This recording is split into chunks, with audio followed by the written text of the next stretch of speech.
Assessors must be able to design an assessment. This lesson provides guidance to assessors about designing assessments.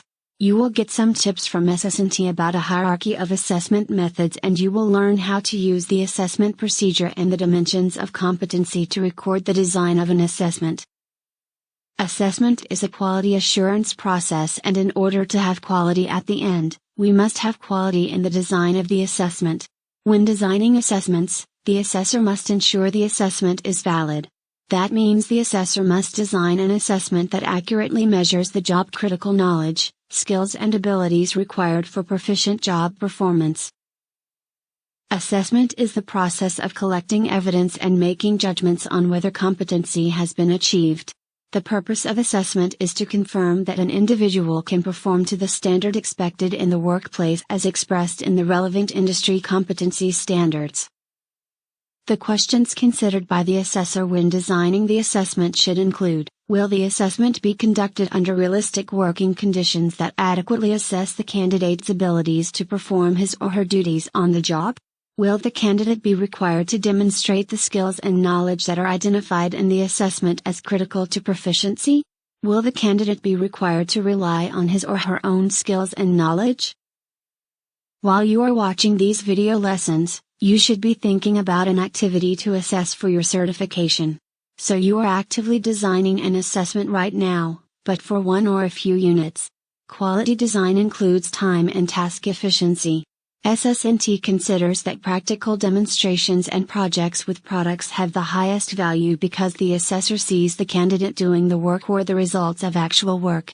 They also capture the most information for the time expended. Pre-printed task books and work journals that are completed by candidates and their supervisors are a record of real work done by the candidate. While being able to talk and write about an activity has great value in academia, vocational training is about applying knowledge and skills and doing the work activity. Laying out your design in the dimensions of competency greatly assists with seeing if your assessment is valid and reliable. You can create dimensions of competency that you are happy with, then complete the assessment plan. When you are conducting a practical demonstration assessment, your main focus should be on observing the candidate. The second priority is to record evidence. So it follows that the forms have to be designed for ease and speed of use. Beyond the forms, you should consider where you will stand to be able to observe effectively and not be in the way. Your design should consider potential high noise and low light issues. You should consider your platform for recording evidence, for example the forms bound together in logical order and a clipboard.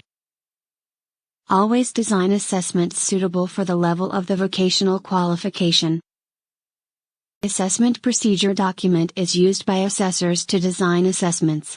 Assessment procedures outline the assessment processes and requirements. For example, the assessment procedure can be used to specify candidate prerequisites for assessment, in terms of prior training, experience, and successful completion of other related assessments. The assessment has to be designed and developed with a category of candidates in consideration.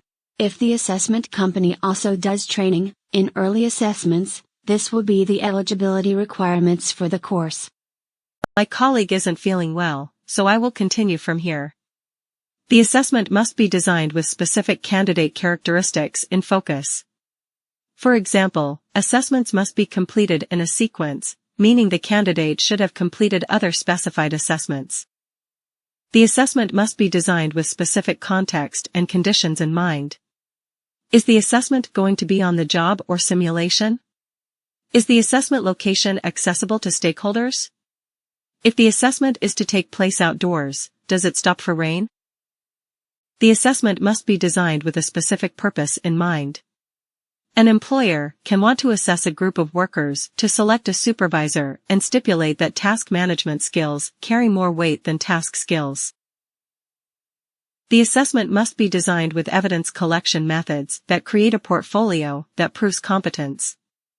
In your assessment, evidence will be collected by 17 products developed, 2 practical demonstrations, 2 written assessments, and 1 oral assessment. The assessment must be designed with much consideration to the physical resources required for the assessment, as well as persons responsible for their availability. In the design process, and on the assessment procedure, the assessor identifies key persons involved in the assessments. This may include but is not limited to candidates, assessors, verifiers, technical experts, support staff, assistants, or varying combinations of persons based on the assessment settings selected. The assessment procedure must stipulate where and how assessment records will be stored. In the design process, and on the assessment procedure, the assessor must identify any conditions which require adjustments in the assessments. For example, the candidates for this assessment must design the forms. But the forms can be manipulated by clerical staff, but the candidate must direct the clerk. The assessor must indicate the appeal policy and procedure. In the design process, and on the assessment procedure, the assessor must indicate any potential factors that may influence the executions of the assessment. For example, for outdoor assessments, there can be a limit on wind speed and wave height for boat operation assessments. Refer to the student's manual for details on completing and submitting this project. You are required to download the template of the assessment procedure from the LMS. Review your standard and use information about your candidate, the assessment location and equipment and your work activity to complete the assessment procedure. We mentioned previously that you are to consider a work activity to assess. And we suggested that practical demonstration is a very effective method of assessment.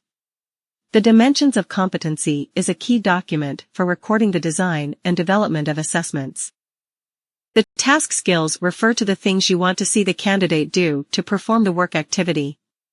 The job description and the performance criteria and range statements of the standard can help with this. The task management skills refer to the things done by the candidate to prepare for performing the tasks. In this course, there are separate assessments for plan assessment and conduct assessment. The task management skills shown here are actually the task skills for planning the assessment. Especially for a Level 4 assessment, the assessor must also design some problems for the candidate to solve. The problems to solve can be pose and oral questions from the oral assessment. The employability skills for an assessor to conduct assessments are the ability to collect and record evidence during observation of the candidate, the ability to organize and analyze your records, the ability to make a judgment on performance, and the ability to communicate results. Refer to the student's manual for details on completing and submitting this project. You are required to download the template of the dimensions of competency from the LMS. Review your standard and consider your work activity to complete the dimensions of competency. Formative assessments are used to monitor student learning to provide ongoing feedback that can be used by instructors to improve their teaching and by students to improve their learning. More specifically, formative assessments help students identify their strengths and weaknesses and target areas that need work. There is no grade awarded.